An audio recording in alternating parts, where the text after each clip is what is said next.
Bem-vindos à disciplina de Hidrologia Avançada. Nós vamos hoje conversar um pouco mais sobre o conceito de modelo. O conceito de modelo é um conceito extremamente relevante para a hidrologia. Nós vamos iniciar a nossa conversa discutindo acerca do que é modelo numa perspectiva mais abrangente do que a própria hidrologia, para em seguida nós discutirmos o que é um modelo hidrológico. Esse conceito de modelo, ele se relaciona ao conceito de teoria e de conhecimento científico, né? Os modelos, eles nos permitem conhecer uma parcela da realidade. E aí, para que a gente possa analisar um pouco mais sobre esse papel do modelo, nós vamos primeiro discutir um pouco mais sobre o que é uma teoria e o conhecimento científico. Então, o conhecimento científico, ele é composto por conceitos e declarações que os cientistas consideram úteis para o propósito da ciência. Então, o conhecimento científico ele é composto por essa base conceitual e declarações que nós fazemos sobre o mundo, tá certo? Sobre as coisas que acontecem. E esse conhecimento científico, ele busca prover formas de organizar e categorizar o mundo. Então, na realidade, o conhecimento científico ele se relaciona com o mundo que existe, e esse mundo a gente vai tentar predizer o que acontece nesse mundo, explicar os fenômenos e os eventos que estão acontecendo nesse mundo, compreender as relações sobre as causas dos eventos que acontecem nesse mundo. Os fenômenos que acontecem nesse mundo, a gente vai procurar explicação, compreensão, predizer o seu comportamento, e para isso a gente vai ter que organizar e categorizar o mundo. Então, o conhecimento científico, ele procura construir meios, métodos, instrumentos, ferramentas para que a gente possa realizar esse tipo de tarefa.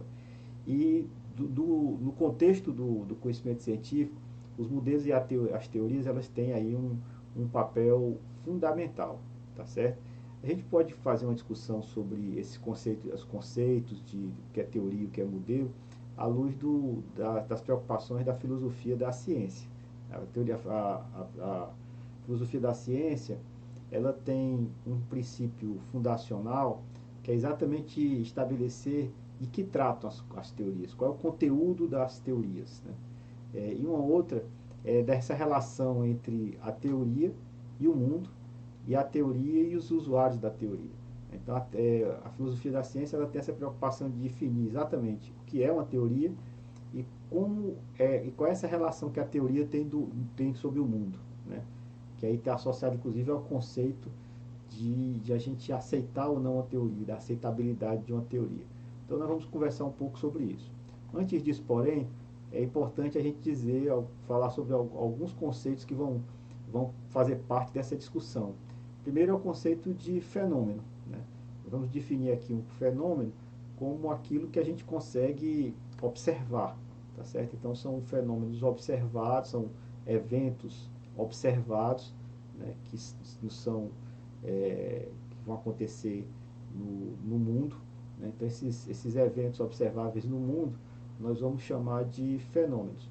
E uma coisa que a gente vai observar é que esses fenômenos, eles têm uma certa regularidade, alguns desses fenômenos, eles apresentam uma grande regularidade. Por exemplo, todo dia pela manhã nós vemos o sol. Se nós colocarmos uma panela no forno e ligarmos a chama, essa água vai aquecer. Então, toda vida que a gente colocar uma panela com água no forno e acender a chama, ela aquece. Isso é uma regularidade que a gente observa no mundo dos fenômenos do mundo. Então, normalmente quando a gente se depara aí com esse tipo de regularidade, a preocupação da ciência é normalmente tentar identificar quais são as causas e por que é que acontece isso. Quais são as causas dessa regularidade, quais são as explicações associadas a essa realidade, essa regularidade do mundo. Então, a busca dessas explicações, dessas causas, é que é um dos centros do objeto da ciência. E muitas vezes nessas buscas a gente vai definir o que a gente vai chamar de leis. Leis são exatamente relações estáveis, tá certo? E universais, que vão acontecer na realidade, né? Então a gente vai expressar, por exemplo, a gente acabou de definir uma lei dessa questão de se você tem uma lei que uma panela coloca no fogo e aquece, né? Então a gente vai ter aqui um aumento de temperatura, né? Então a partir daí a gente pode construir algum tipo de lei e depois a gente vai ver que essas leis também, como é a questão, por exemplo, de todo a segunda lei de Newton, né? Então vamos assistir a lei de Fick, né? Então você vai ter a lei de Hooke, são várias relações que nós vamos encontrar na realidade, tá certo? Então esse é um ponto importante, a gente tentar identificar essas regularidades do mundo, identificar quais são as suas causas e explicações, e muitas vezes a gente vai formular essas leis. Quando a gente está, muitas vezes, fazendo essas explicações do mundo, existem os fenômenos que a gente diz que são observáveis, e muitas vezes na construção dessas teorias nós vamos hipotetizar ou inferir que vão existir processos, né, que não são observáveis. Por exemplo, se eu estou falando aqui no aquecimento dessa água, a gente vai observar que a gente vai poder fazer a hipótese que esse aquecimento dessa água vai gerar inclusive uma redução no seu volume, e essa redução no volume da água após o aquecimento, no caso da água depois de 100 graus, quando ela começa a ter um processo maior de transferência, e a gente vai fazer uma hipótese que vai começar a ter transferência de algumas moléculas de água para a atmosfera. Então a gente tem fazendo a hipótese que essa água é composta por moléculas e que essas moléculas elas mudam de fase, né? Então a molécula a gente não consegue observar de uma forma direta essas moléculas de água, né, em função do seu tamanho, etc. Você vai muitas vezes observar de forma mais indireta. Então, em função disso, a gente vai dizer que vão existir os fenômenos que são observáveis e normalmente na construção das teorias vão ter elementos que não são observáveis. Uma grande discussão na teoria, na filosofia da ciência é se essas entidades que a gente diz que não são observáveis, se elas têm existência real ou não, né? E aí, inclusive, a gente vai ter uma divisão entre o que a gente vai chamar de uma linha mais realista, né, e uma linha não realista da filosofia da ciência. Todo mundo na filosofia da ciência considera a hipótese de que considera como verídico a existência de um mundo externo a nós, né? Mas não obstante isso, o que vai definir que vai ser realista ou não realista é exatamente se você avalia que é verídico, que tem existência real esses não observáveis ou não. Bem, como vinha dizendo, um outro conceito interessante é esse princípio da causa comum. A que se refere? O princípio da causa comum ele está associado à ideia de que existem fenômenos que podem estar correlacionados. Se esses fenômenos estão correlacionados, né, então quando um ocorre, o outro ocorre também, eles podem ser causa do outro, né, mas para que um seja causa do outro, é necessário que um preceda o outro, ou então eles podem ter uma causa comum, né? E uma das coisas que a ciência muitas vezes vai atrás é dessas causas comuns, que é o que explica que dois fenômenos aconteçam de forma simultânea e correlacionada. Então isso é um ponto importante. Outra questão que vai estar também sempre associada a essa construção conceitual, e aí isso muitos os realistas na filosofia da ciência dizem e defendem, é que não existem coincidências cósmicas, no sentido de que se você constrói um arcabouço conceitual consistente e que tem capacidade de explicar, de prever o que acontece no mundo, aqueles elementos, observáveis ou não, né, mas que fazem parte daquele arcabouço conceitual, eles devem existir, né, porque senão seria uma coincidência muito grande, uma coincidência cósmica muito grande que aquela teoria, com aquela estrutura e com aquela consistência interna a essa teoria, consiga prever e explicar os fenômenos da realidade e só eventualmente que aquelas entidades não observáveis que poderiam existir. Então, na explicação dessas causas comuns ou na explicação da regularidade do mundo, né, os realistas normalmente têm esse elemento. Então, de fato, o que eles avaliam muitas vezes é que o movimento que nós temos na ciência é um movimento de descoberta, né? De descoberta, né? De entidades, de processos, né? Uma descoberta de como é a realidade, ela, como é que a realidade ocorre efetivamente, né? De forma mais existencial.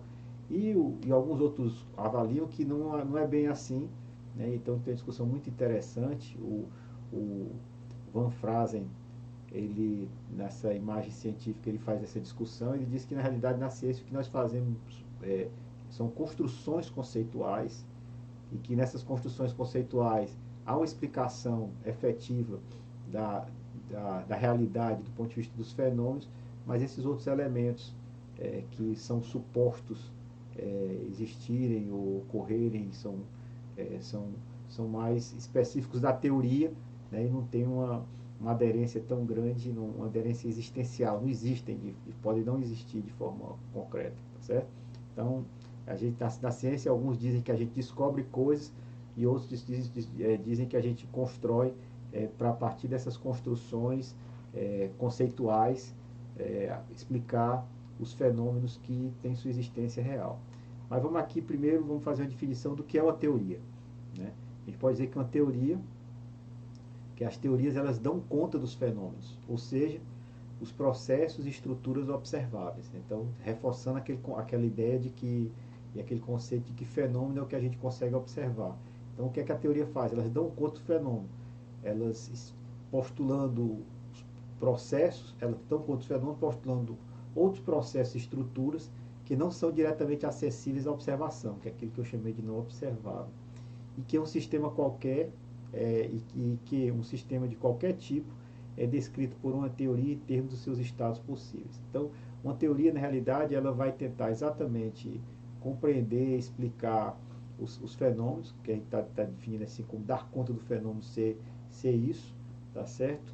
E para isso ela vai postular processos e estruturas, muitas delas que podem não ser acessíveis à observação de forma direta, mas que ela vai tentar descrever os estados possíveis desse fenômeno, quais são os estados possíveis de ocorrência daquele fenômeno, né? Então ela vai tentar exatamente prever esses estados possíveis, e não só descrever os estados possíveis, depois prever esses estados, né? Explicar por que esses estados possíveis do fenômeno acontecem, tá certo? Então isso é uma definição interessante de teoria, né? Então a teoria ela se distingue do modelo. Existe uma diferença entre teoria e modelo, porque as teorias elas podem ser entendidas como um conjunto de declarações logicamente organizadas, com poder explanatório sobre eventos genéricos. Então, a teoria ela tem essa vocação de explicar eventos de forma mais genérica, mais global. Os modelos eles são mais específicos, né? Os modelos, a gente pode entender o modelo como sendo uma representação da realidade, representação de uma parte específica da realidade, e isso então, na realidade, o modelo ele não tem uma vocação de explicação mais genérica, mais global. Ele vai tentar explicar uma parte específica dessa realidade, e nessa explicação dessa parte mais específica da realidade, ele vai se apropriar de teorias, e ele vai também se apropriar, pode se apropriar ou não, de alguma inferência mais empírica, tá certo? Então, os modelos, então, eles vão ser, então, ter essa característica diferente das teorias, porque eles vão tentar fazer uma explicação e representar uma parte específica da realidade, tá certo? As teorias, a gente pode dizer que teorias pode ser, então, um conjunto de leis, né? A teoria pode ser construída pode ser entendida como uma forma mais axiomática, onde você faz algumas declarações e axiomas, e depois a partir dessas declarações você sai deduzindo outras relações, né, dessa linha axiomática. Ou a teoria pode ser entendida de uma forma mais de um processo causal. Na realidade tem várias escolas, cada uma delas define a teoria de uma forma diferente, com consequências práticas extremamente importantes. Com relação à questão de como é que a teoria se relaciona ao mundo, eu já antecipei, existem então duas escolas, né? Que a gente vai chamar dentro da filosofia da ciência. Uma escola que é o que a gente vai chamar de realismo, e a outra é o antirrealismo ou empirismo. E o que distingue essas duas escolas tem a ver com aquilo que a gente chamou de observável, né? Realismo, o realismo, a ciência visa dar-nos em suas teorias relatos literalmente verdadeiros de como o mundo é. E a aceitação de uma teoria científica envolve a crença de que ela é verdadeira. Ou seja, o relato que é feito na ciência, de observáveis ou não observáveis, ele descreve exatamente como o mundo ocorre. Já o antirrealismo, que é a escola mais empirista, a teoria oferece relato verdadeiro do que é observável, tornando outras estruturas postuladas como um meio para tal fim. Então ela não infere que os não observáveis, né, que construídos na teoria, também são verdadeiros, né, mas são mais um meio para esse fim. Então, algumas entidades da física, né, algumas entidades que a gente não vai fazer algum tipo de observação mais direta, para os antirrealistas, aquilo não necessariamente faz parte do real, né, do mundo. O mundo não necessariamente é assim. Não obstante, tá certo? Existe aí uma explicação, e a explicação que ele dá sobre os observáveis é uma explicação verdadeira, né? E nesse sentido, para o antirrealista, o que a teoria deve fazer é salvar os fenômenos, né? Descrever corretamente o que é observável. Isso é a tarefa da teoria. E a teoria pode estar aquém da verdade, né, mas apresenta virtudes, né? Ela está aquém da verdade porque ela não consegue identificar possibilidades do que pode acontecer nesse mundo não observável, né? E ela tem virtudes porque ela tem adequação empírica, ela tem abrangência, ela tem aceitabilidade relativa a diferentes propósitos, né? Então a adequação empírica é porque ela consegue fazer esse tipo de explicação para o mundo. Então um ponto importante que surge então dessa relação da teoria com o mundo, tá certo? É exatamente qual critério de aceitabilidade que nós temos de uma teoria. Quando é que a gente pode dizer que uma teoria ela é uma teoria aceitável, tá certo? Uma teoria é aceitável. Então a gente pode ter aqui algumas ideias sobre teoria aceitável. Nós temos aqui, podemos dizer com Poincaré, que a simplicidade do aparato conceitual utilizado representa o único critério significativo para decidir entre hipóteses e teorias rivais. Então, se você tiver duas teorias, você vai dizer que a teoria que você vai aceitar, né, como sendo aquela que representa melhor a realidade é a teoria mais simples, né? Isso é uma tradição muito antiga, né? Desde a navalha de Ockham, que você tem entre duas teorias, a mais simples é a que tiver um menor número de axiomas, né, é a mais interessante. O próprio Newton, em princípio, no livro Princípio, ele também trabalha esse princípio da simplicidade como sendo um princípio científico extremamente válido, né? Mas não há nada do ponto de vista epistemológico, né, nem nada ontológico, nada da realidade que digamos assim, definam que esse princípio da simplicidade é um princípio em si verdadeiro, tá certo? É mais um critério que foi utilizado por muito tempo.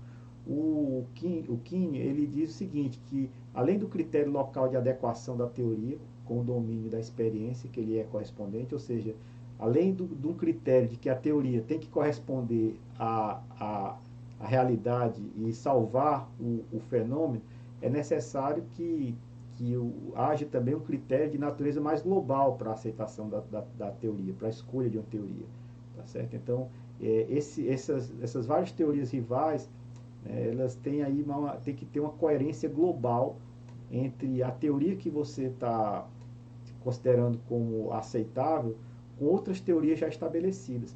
Então, um ponto importante que eu gosto muito dessa ideia é de que a teoria, que é para além da simplicidade, é que a teoria ela tem que ter duas coisas. Uma, justificar e salvar os fenômenos, ou seja, ter uma boa aderência ao conjunto de dados ou observações que estão precisando ser justificadas, entendidas, explicadas. E, além disso, ela tem que ter uma certa coerência e compatibilidade com outras teorias que já estão estabelecidas. Então, a teoria não só dialoga com os dados, mas dialoga com outras teorias. Então, não basta que ela seja simples na explicação daqueles dados. É necessário também que ela tenha uma relação de consistência, né? De coerência, na realidade, né? Coerência com outras teorias estabelecidas. Né? Aí você vai buscando aí já ter uma espécie de unificação desses conceitos, dos conceitos das teorias, né? Uma espécie de cadeia holística entre as diferentes teorias. Então, acho que isso aí é um critério interessante. Outro ponto também, outra forma de analisar esse critério de aceitabilidade de uma teoria é que a teoria é empiricamente verdadeira ou adequada se os dados duros coincidem com os modelos da teoria, ou mais exatamente se os sistemas físicos que constituem o alcance pretendido coincidem com os espaços de estados casualmente possíveis determinados pelas leis teóricas. Vamos tentar traduzir isso da seguinte maneira: é que a teoria, então, ela tem que ser empiricamente verdadeira ou adequada, e significa que ela tem que ter aí ela consiga explicar o conjunto dos dados que a gente, conjunto dos dados associados às observações que nós realizamos, tá certo? Dos sistemas físicos que a gente está analisando, né? E essa explicação, ela justifique as observações e consiga prever, né, dos fenômenos, quais são os estados possíveis que nós vamos ter daquele fenômeno, associado àquele fenômeno, né?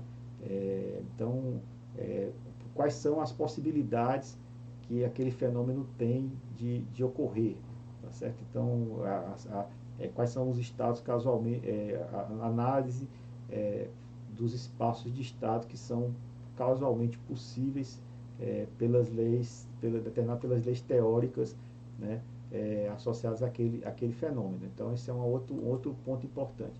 Mas o que eu gosto mais do critério de aceitabilidade de uma teoria científica, tá certo? É esse que o Maturana e Varela eles estabelecem, porque eu gosto muito de alguns dos anteriores que citei, mas esse do Maturana e Varela, eu acho que ele tem uma estrutura interessante. Que ele diz primeiro o seguinte, que a teoria científica, o que a gente vai atrás na teoria científica é de prover explicação sobre o mundo, né? Aí ele vai definir primeiro o que é uma explicação. A explicação é sempre uma proposição, né, que reformula ou recria as observações de um fenômeno num sistema de conceitos aceitáveis para um grupo de pessoas que compartilham o critério de validade. Ou seja, uma explicação, na realidade, quando você explica o que está acontecendo no fenômeno, você reconstrói o fenômeno a partir de uma base conceitual. Então, aquela base conceitual consegue fazer estabelecer a ocorrência, as causas da ocorrência daquele fenômeno, né? E essas relações, essa explicação se dá num sistema de base conceitual que é aceitável, né, como válido por um grupo de pessoas, que compartilham um certo critério de validade, né? Então, esse é um ponto importante. As pessoas dizem o que é válido, o que não é válido naquela teoria, tem um critério de validade, como a gente começou a discutir, né? E ele diz o seguinte, que existe uma sequência de 4 fases nesse processo, né? Primeiro, a gente tem que fazer uma descrição do fenômeno ou fenômenos e explicar de maneira aceitável para a comunidade de observadores. Então, faz uma descrição dos fenômenos que descreva mais ou menos ali, explique de maneira aceitável como é que esse fenômeno está ocorrendo.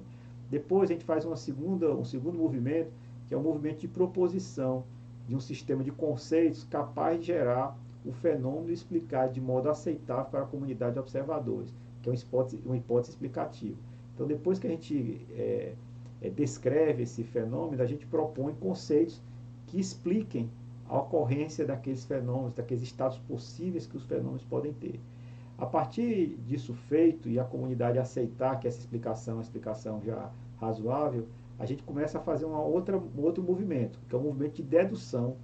A partir dessa base conceitual, de outros fenômenos que não são, não estão diretamente associados ao fenômeno inicialmente observado. Então nós vamos aqui deduzir outros fenômenos que aconteceriam em função dessa teoria.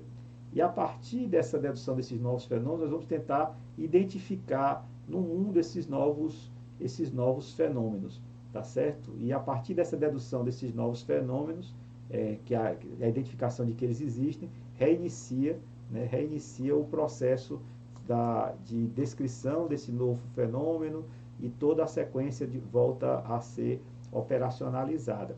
Tá certo? Então eu acho que isso, eu gosto muito disso. Isso, inclusive, ele é uma estrutura que, em grande medida, a gente observa na prática da atividade mais científica, né? Acho que isso é uma estrutura muito interessante, tá certo? Então, vamos voltar aqui à teoria e modelo. A gente pode dizer que os modelos, então, como é que eles vão se associar às teorias? Então, os modelos eles podem ser considerados como subsidiários das teorias, ou os modelos podem, às vezes, ser entendidos até como independentes da teoria. Então, para alguns grupos que analisam que os modelos são subsidiários da teoria, uma teoria é considerada um conjunto de sentenças numa linguagem formal, e o modelo é uma estrutura que torna todas as sentenças de uma teoria verdadeira. Tá certo? Então, essa é uma linha que acha que o modelo, que infere ou analisa ou postula que o modelo ele é subsidiário da teoria. E tem outros grupos, né, tem outra visão que postula que os modelos eles são independentes das teorias. Né? O modelo, então, é um afastamento mais radical de uma análise de modelos centrado na teoria. É a compreensão de que existem modelos que são completamente independentes de qualquer teoria. Então, o modelo ele existe de forma independente das teorias. Você pode incorporar teorias nesse modelo e pode ter aí algum tipo de inferência mais prática, conceitual, empírica na construção desses modelos, né? De alguma lei, alguma coisa mais empírica que ainda não teve ainda uma justificação mais teórica. Então tem essas duas formas que são postuladas para a questão dos modelos. O que é um modelo o que é um modelo em si, né? Então, o que é um modelo? Do ponto de vista ontológico, que seria um modelo? Então, modelos eles podem ser objetos físicos, que são modelos materiais, né? Com um modelo reduzido de alguma obra, por exemplo, de uma barragem, etc. Esses modelos podem ser objetos ficcionais, não materiais, né? Construções mais conceituais. Os modelos podem ser estruturas teóricas de conjuntos. Os modelos são descrições de processos, fenômenos e equações associadas ao mesmo. Então, na realidade, o modelo ele pode ter diferentes formas de ocorrer, tá certo? Mas qual é a função cognitiva do modelo? Né? Para que o modelo nos auxilia em termos da compreensão sobre o que acontece no mundo? Então, os modelos eles nos ajudam, né, a aprender sobre um mundo, né? Então, na construção do modelo, a gente tem condição de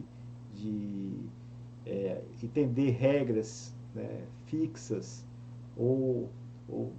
que começam a ser estabelecidas no mundo, né, essas regularidades, começam a gente poder ter algum tipo de identificar mecanismos que consigam explicar como é que as coisas se encaixam, né?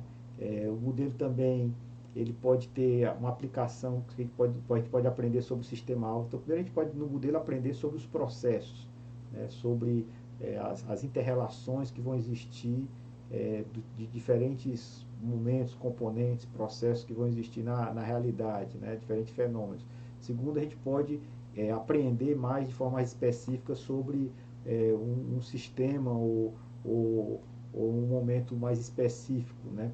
Da realidade, né? Um momento mais específico da realidade. Né? O modelo ele nos ajuda a explicar, né? E ele nos ajuda também a entender, ele nos ajuda a explicar o mundo, né? Como é que as coisas estão acontecendo e a entender como esse mundo ele ocorre, certo? A gente pode dizer que os modelos eles podem ser classificados em função de suas funções, né? Então tem a discussão também do que é que o modelo, como é que os modelos eles podem ser classificados. Tem uma classificação que existe, é que existem modelos que são representativos e modelos teóricos. Modelos representativos eles representam uma parte específica da realidade. Então, na realidade, até quando eu fiz a primeira definição do que era o modelo, eu foquei muito nesses modelos representativos porque eles, em grande medida, são os que nós utilizamos mais em hidrologia, esse tipo de modelo como uma representação da realidade. E também tem o que a gente pode chamar de modelos teóricos, que representam uma teoria e que interpretam as leis e os axiomas dessa teoria. Nós estamos muito numa escola mais aqui de representacionista dos modelos, tá certo? Então os modelos são representativos, né, nessa escola que eu estou sinalizando. Os modelos são esquemas abstratos da realidade, construídos de forma a selecionar os fenômenos de maior relevância para o problema e objeto de investigação. Então, o modelo é uma abstração, é uma construção que vai ser uma construção conceitual sobre uma determinada realidade. Né? E os modelos sempre são uma estrutura simplificada da realidade, que representam as características ou relações sob uma forma mais generalizada. Então, o modelo, ele não há modelo, e nem nós conseguiríamos intelectualmente fazer isso, representar todos os aspectos da realidade. Né? Como diria o Goethe no Fausto, crise é a teoria e verde é a árvore da vida. Né? Que a gente tenta observar a realidade e quando a gente vai fazer uma construção do modelo, a gente tenta identificar quais são os elementos mais importantes, essenciais, mais relevantes para aquela realidade, num processo aí de abstração, né?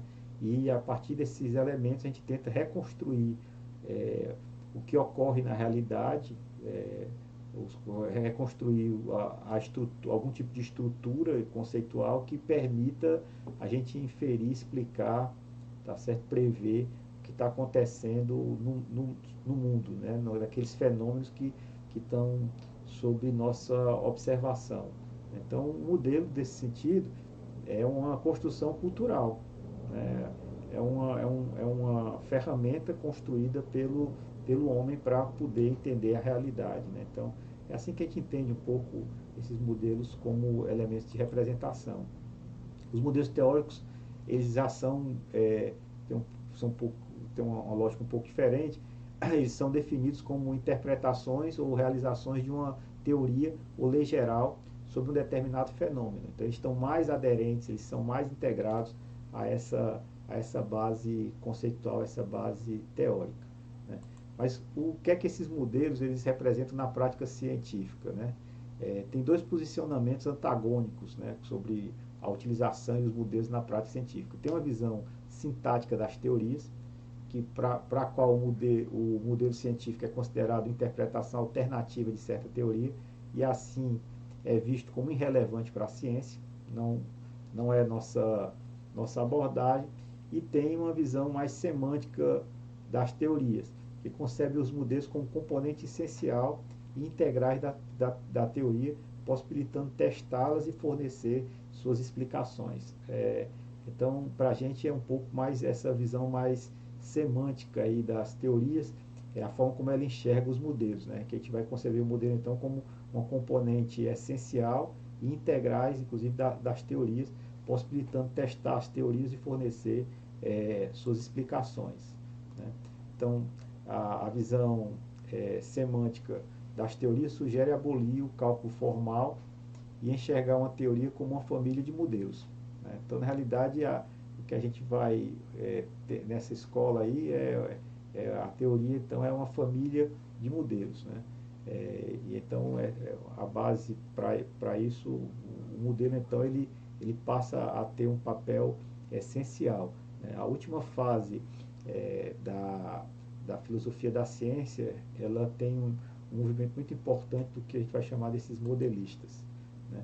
E a capacidade dos modelos em expressar uma relação verdadeira, então a gente tem então aquelas duas escolas que eu falei para vocês, o realismo científico e o antirrealismo, que nós já discutimos anteriormente. Né? O realismo científico defendendo o argumento de que os modelos possuem valor ontológico, se você explica a realidade como como ela ocorre, e nesse sentido deve expressar aproximadamente e provisoriamente a realidade, e os antirrealistas não julgam necessário compromisso com entidades do ponto de vista ontológico, né? Principalmente aquelas entidades que a gente vai falar que são as não observáveis.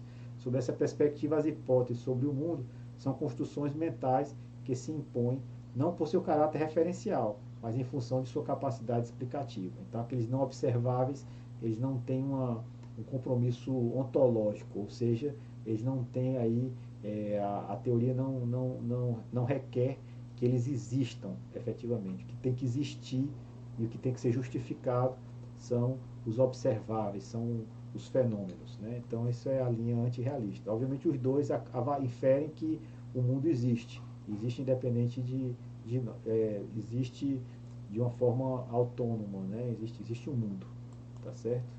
Então, existe essa diferença entre realismo e antirrealismo, né? Não obstante essas duas escolas terem uma forma de enxergar as teorias de forma diferente, os modelos, elas têm uma coisa em comum, né? Apesar de elas adotarem visões antagônicas, realistas e antirrealistas concordam em um ponto sobre a questão da explicação científica. As teorias e os modelos são capazes de explicar de maneira bem sucedida os fenômenos, ou seja, o mundo observado. E nesse sentido, modelos e teorias são, além de instrumentos de descrição, instrumentos de explicação científica, e assim fundamentais para a aquisição do conhecimento científico sobre o mundo. Tá certo? Então, isso é um ponto de partida que os modelos e as teorias eles têm a capacidade de explicar como é que o mundo ocorre e prever os estados possíveis dos sistemas.